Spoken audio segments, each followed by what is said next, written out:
ঢাকেশ্বরী মন্দিরে বিজয়া দশমীর উৎসবমুখর আয়োজন। নিরাপত্তার চাদরে নির্বিঘ্নে সম্পন্ন হল সিঁদুর খেলা ও মিলন মেলা।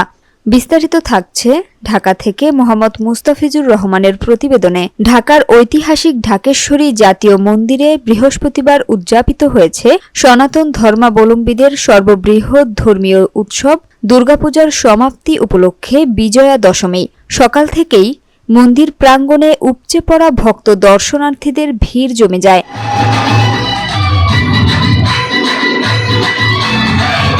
প্রতি বছরের মতো এবারও বিজয়া দশমীর প্রধান আকর্ষণ ছিল সিঁদুর খেলা। লাল সিঁদুরে মুখরিত হয়ে ওঠে মন্দির এলাকা। নারীরা আনন্দ উচ্ছ্বাসে একে অপরকে সিঁদুর পরিয়ে শুভেচ্ছা বিনিময় করেন। অঞ্জলি নিবেদন শেষে তারা সিঁদুর খেলায় অংশ নেন।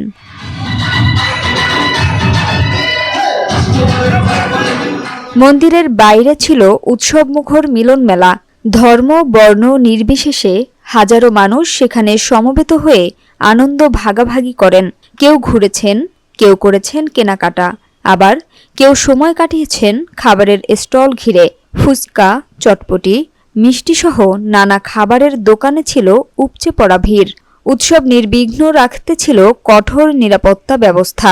আইনশৃঙ্খলা বাহিনীর সদস্যরা সকাল থেকে রাত পর্যন্ত দায়িত্ব পালন করেছেন, ফলে কোনো শঙ্কা বা নাশকতার ঘটনা ঘটেনি।